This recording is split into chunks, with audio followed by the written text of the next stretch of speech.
and so forth.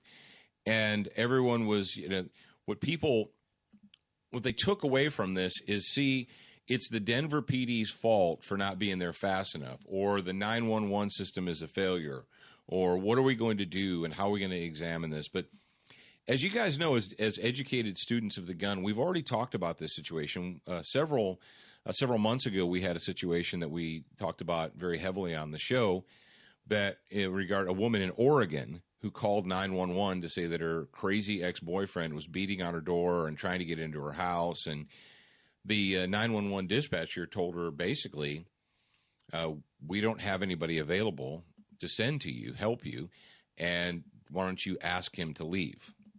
And, obviously that's crazy talk, but it happened. And in that situation, the woman, fortunately, was not murdered, but the guy did end up breaking into the house. He beat her and he sexually assaulted her. And then eventually authorities were able to get there. I think it was greater than 45 minutes, wasn't it, Jared? It was like 45 minutes or an hour or something before any emergency people were able to get to that in Oregon. Oh yeah, I remember that. Yeah, it was an insane amount of time. Yeah, ask the rapist to leave, and we pointed out at that time, and we're going to go ahead and reinforce it now because apparently, well, not apparently, people in America are super slow learners, and when the 911 system came about, and actually, I did an article this week for The Blaze, and it's already been published on theblaze.com. You can check that out if you feel like it later. But essentially, I did some research into the 911 program, and I didn't realize that the concept of 911 actually went all the way back to 1968. And there was a town in Alabama that originally decided they were going to test the 911 system. Now, naturally, it took a couple of decades before that to catch on. But in order to roll out the 911 centralized emergency system nationwide, all these different communities all over the United States of America had to basically start from scratch. They had to build something new. Where you used to have, you had your fire phone number that rang at the fire department, and your police number that rang at the police department, and your emergency ambulance service that might have rung at the hospital, or maybe it rang at the fire department, or whatever. Instead of having that all spread out, they decided that they were going to need to consolidate all that, hire people to man the phone lines 24 hours a day, 7 days a week. Well, obviously, in order to do something like that, they needed money. They needed tax money. And this is before the current era of we're just going to go ahead and take your money and you can, sit and spin, where they had these things called tax levies, where they went to the citizens and they asked the citizens to vote. I know you're thinking, what? They actually asked the citizens to vote for the tax levy? They didn't just do it without their permission? I know, it's kind of crazy, huh? Well, in order to convince the citizens who have never had a 911 system, and this is something that's brand new to them, in order to convince them to vote themselves a tax increase, what they had to do is they had to do a campaign, or multiple campaigns. And I recall, back in the early 1990s, like 91, 92 timeframe, when I was living in Ohio, essentially you had your firefighters and your EMTs, your volunteer EMTs and paramedics, and then a lot of the sheriff's reserve officers would go to public events. They'd go to the county fair. They'd do drives to raise awareness and campaign for the 911 levy, whatever it was, Proposition 27 or what have you. So that in November, people would go to the polls and vote for this, whatever it was, a 0.5% sales tax increase or something. I think back then in my area, they wanted to raise around $300,000 to implement the new program. Well, why do I say this? Why are we spending the time? Well, what they had to do in order to convince you, the taxpayer, to vote for a tax increase is they had to sell it. They had to sell 911 as what? Well, they had to sell it basically as a new miracle cure for every emergency, whether it's fire, medical emergency, police emergency, what have you. Help is minutes away 3 simple digits. Dial 911 and help is on the way. It's going to be there. Bam. And, they portray it's going to reduce, wait times. It's going to increase proficiency. It's going to, and it's going to reduce the total response time, all this jazz. They sell this to the citizens. And, of course, everybody out there is like, well, I like the idea of being able to call on, 3 digits and police or firefighters or EMTs just show up, bam, immediately to my house. I like that idea. So they voted for it. And, 20-some years later now, what we've got, instead of people understanding that 911 was supposed to be a simplified system to reach emergency services and get them rolling in your direction, instead of realizing that, people just view 911 as the cure-all.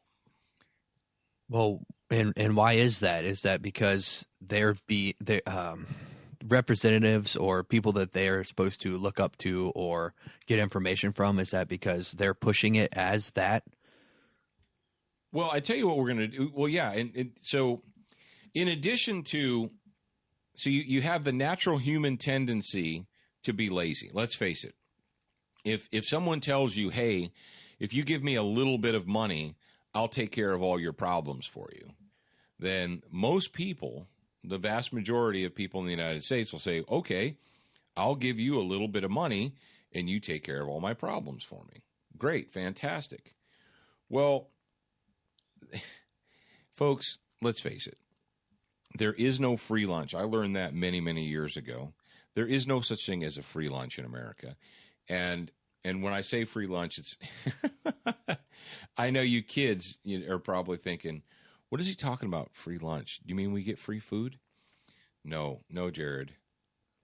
I'm not talking about free food. And he's over there. I was getting excited.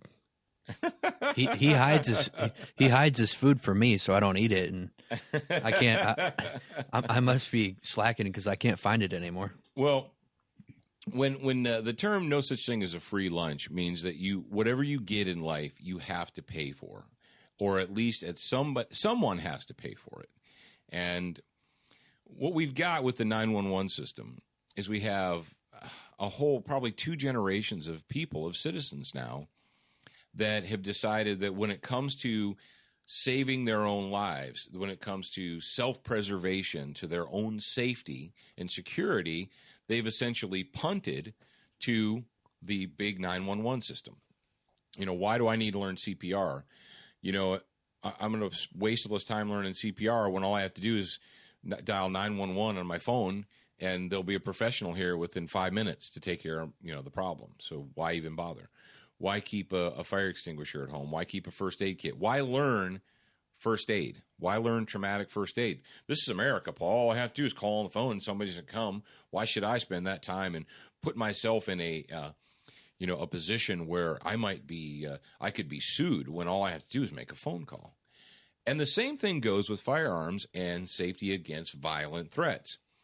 So you've got people that want to be convinced, on one hand, they want to be convinced that there is a miracle cure for all that ails you, and it's 911. Well, playing upon that are politicians. We have very deceitful, self-serving politicians that would tell you, hey, peasant, you don't need a gun. You shouldn't want to have a gun. Why would you want to have a gun when all you have to do is pick up your phone and dial 3 numbers, and a professional gun carrier will come to your house or come to wherever you are in the world and take care of you? Well, what did we just see? And what have we seen? We've seen examples of where that doesn't work. Now, all of you guys out there, you slick students of the gun, if you're hearing my voice right now and you know what I'm talking about, you're probably jumping around in your seats. You're like, ooh, I know where he's going. I know who he's going to talk about. There is there's been many examples of politicians who have given, anti-gun speeches or gun control speeches or reasonable gun control speeches where, you're not a police officer and you need to rely on the professionals and so forth. But there's one example that we've got for you guys. And it's so glaring of an example that we have to remind you. Now, you guys remember Double D, right? What's Double D for? You got Diana DeGette, Double D for a double dose of Stupid. That's right. And I'll set this clip up for you guys, during the Colorado recent spate of civilian disarmament, when they were in the midst of disarming the citizens, several citizens, thousands of citizens came out in public and they went to these public forums and they said, no, we're not for being disarmed. We don't think you should be restricting our ability to protect ourselves. And one elderly gentleman, a senior citizen, got up at a public forum where U.S. House Representative Diana DeGette was present. And he expressed his concerns about being an older person, an older gentleman, and having to deal with more than one attacker, and how these gun control bills were going to put him at a disadvantage. And this is what she said to him. Good news for you. You live in Denver. The DPD would be there within minutes. You'd probably be dead anyway. You'd probably be dead anyway. You'd probably be dead anyway. All right, I hope that repetition kind of drives the point home. And now let's see what Dad has to say about that. Well, first of all, has anyone else picked up on the supreme irony of this situation? You've got anti-gun politician Diana DeGette telling someone who lives in Denver, Colorado, well, the good news is you live in Denver. A DPD will be there within minutes.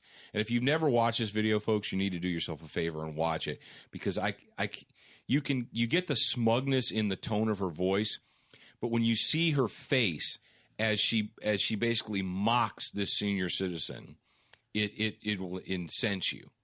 So the good news is you live in Denver, and DPD will be there within minutes.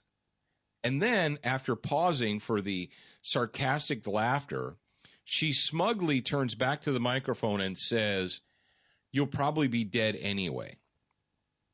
Folks, do you remember this? It's been actually about 1 year exactly, hasn't it, Jared? Yeah, it's been a little while. Because this goes back to like Student of the Gun Radio episode 6 or something. So it's been basically 1 year since this happened. And I hope if you're in Denver, if you're in that district, if you're not a tax slave or a welfare slave, I hope that you remember that when it comes time to decide whether or not to send Diana DeGette back to the House to reelect her. That she thinks your concerns for your safety and welfare are funny, and that you'll probably be dead anyway. So who cares? Well, technically, she said minutes, and they were there within minutes, just several. Oh yeah, minutes. I guess so. We could, we could cut her. So how many minutes? 10, 15, up 20, 30, 65 minutes, 70, an hour. 60 minutes is an hour. So she's not technically a liar. So she says within minutes. Maybe they should have asked her to clarify, but if you watch the video, there was no clarification. They just mocked the gentleman, laughed at him, and then moved on to the next subject. That's nice. That's a nice representative republic we have there. So, folks, well, Paul, what do you suggest? Well, I'll tell you what I suggest. Number one, 911 is there so that you can reach out for help and assistance, and hopefully that assistance will start moving towards your location, wherever you happen to be. But what you do, what steps you take between the time you call 911, call the cavalry, and the time the cavalry actually arrives to where you are, could literally mean the difference between life and death. And we're talking about fires, we're talking about medical emergencies, we're talking about violent physical attacks. It does you little good to call the police, have them arrive in 5 minutes, which is a fast response time, if a home invader can break down your door, get to your bedroom, and kill you in 45 seconds. Doesn't do you any good for the police to be there in 5 minutes if you can be murdered in 30 seconds. What you do between the time you place that call, we've talked about this before, but I'll mention it again. You're in a rollover car crash. You're someone in your car, or you, has a partially amputated arm. Your brachial artery has been ruptured, and you're pumping out bright red blood. You call 911. They're going to be there in 5 minutes. Fantastic. Jared, can you bleed from your brachial artery uncontrolled for 5 minutes and live? No. No. What's the exact percentage of blood loss? Well, anything. Once you get greater than a 40% blood loss, you reach irreversible shock. And now every human being has a different volume of blood, but once you get to a certain level of blood, you go into irreversible shock, and it doesn't matter how much whole blood they pump into your body, your organs are dying.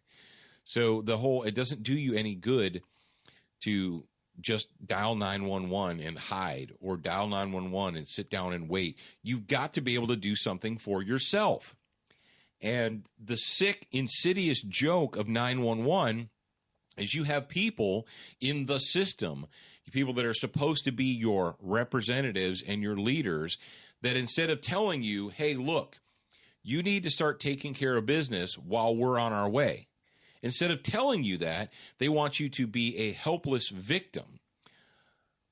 And do you want to be a helpless victim? You can. You can make the choice to be a helpless victim, or you can make the choice to prepare yourself and understand that 911 is not a cure-all. It never was designed to be.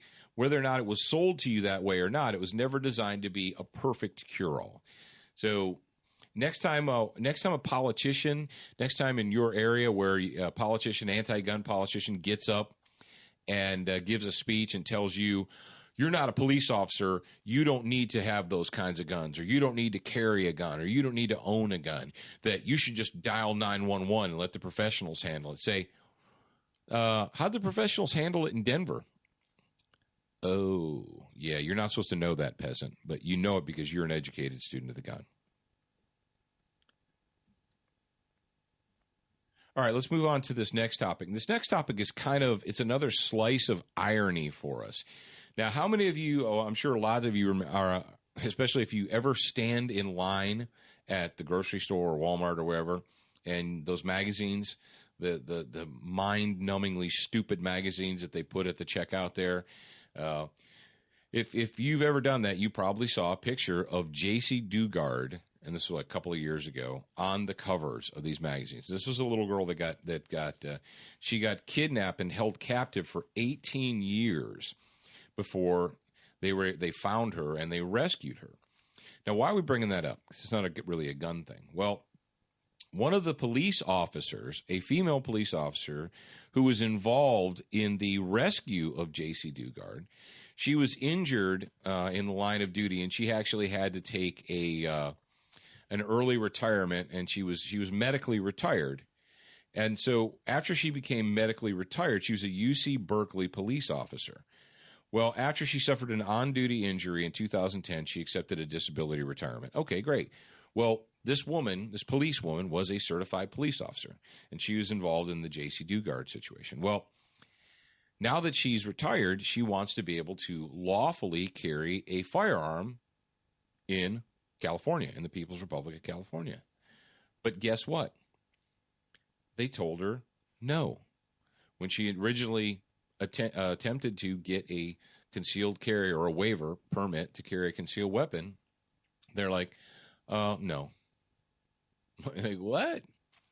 So this title of the story from Fox News is Cop Who Helped Rescue J.C. Dugard Sues for the Right to Carry a Concealed Weapon. So here we have the People's Republic of California. You have an honorably retired police officer. We're not talking about a police officer who got busted for, stealing dope money or something and sent to jail. We're talking about one that was legitimately an honorably retired police officer, and she wants to get a concealed carry permit so she can protect herself. What kind of crazy stuff is that? This person actually wants to protect themselves, and the initial reaction from the commissar, from the People's Republic, is no. And they cited some obscure statute. They're like, well, your type of medical retirement is not the same as a normal retirement, so you don't automatically get one or something. Come on, people. Really? If you still think that, I don't know. California, really? So a police officer, an honorably retired police officer, has to sue the state for permission to carry a concealed weapon. And I know a lot of you guys out there in California are like, good.